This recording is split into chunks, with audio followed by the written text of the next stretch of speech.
Hello guys, ചെമ്പനീർപ്പൂവ് പുത്തൻ promo ഭയങ്കര twist ആയിപ്പോട്ടെ. നമ്മുടെ സച്ചി ഒരു കൂട്ടുകാരുടെ കടമൊക്കെ വീട്ടി ഇപ്പോൾ ഇതാ ഒരു ഓട്ടോ എടുത്തിട്ട് ഓട്ടോ ഓടാനുള്ള ഒരു ഇതിലാട്ടോ. നമ്മുടെ മഹേഷൊക്കെ ചോദിക്കുന്നതിന് എന്താടാ സച്ചി എന്നൊക്കെ ചോദിക്കുമ്പോൾ പറയുന്നുണ്ട് നമ്മുടെ സച്ചി, എങ്ങനെങ്കിലും ജീവിച്ചല്ലടാ മതിയാവും, അച്ഛനും രേവതിയൊന്നും ഇക്കാര്യം അറിയണ്ടെന്ന് പറയുന്നുണ്ട്. അപ്പൊ ഇവരെ വീട്ടുകാരറിയാതെയാണ് നമ്മുടെ സച്ചിയുടെ ഈ ഒരു പുതിയ ഓട്ടം തുടങ്ങുന്നത്.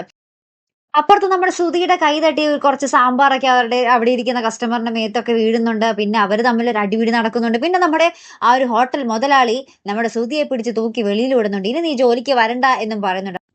അപ്പൊ എന്തായാലും നമ്മുടെ സുധിയുടെ ജോലി വീണ്ടും പോയിട്ടോ. അപ്പൊ എന്തായാലും നമുക്ക് സുധി ഇനി എന്തൊക്കെ കള്ളത്തരം വന്ന് വീട്ടിൽ പറയുമെന്ന് കണ്ടു തന്നെ അറിയണം കേട്ടോ. അതിന് പിന്നാലെ നമ്മുടെ രേവതിയുടെ വീട്ടുകാര് നമ്മുടെ സച്ചിയുടെ വീട്ടിൽ വരുന്നുണ്ട്. അങ്ങ് പിന്നെ നമ്മുടെ ചന്ദ്രമതിയുടെ ആ ഒരു പതിവ് കുത്തുവാക്കുകൾ ഉണ്ടല്ലോ.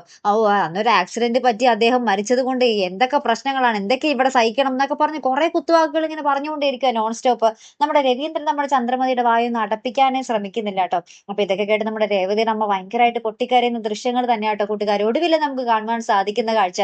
ഇനിയാണെങ്കിൽ നമ്മുടെ സച്ചി പണ്ട് ഇടപെടുന്നു നമ്മുടെ രേവതിയുടെ വീട്ടുകാരെ സങ്കടപ്പെടുത്തിയാലും. പക്ഷേ സച്ചി ഇപ്പൊ കുറച്ച് ഒരു ഒടക്കിൽ നിൽക്കുന്നത് കാരണം നമ്മുടെ സച്ചിയും ഇടപെടാനൊന്നും ചാൻസ് ഇല്ല അല്ലെ. പിന്നെ എന്തൊക്കെയായിരിക്കും അവിടെ സംഭവിക്കാൻ പോകുന്നത്? മെയിൻ ആയിട്ട് നമ്മുടെ ശ്രുതി ഇവിടെ വന്ന് എന്ത് കള്ളത്തരം പറയുമെന്നാട്ടോ നമുക്ക് അറിയേണ്ടത്. അപ്പൊ എന്തായാലും കാത്തിരുന്ന് തന്നെ കാണാം. അപ്പൊ അടുത്തൊരു വീഡിയോ വരുന്നത് വരയ്ക്കും ഗുഡ് ബൈ.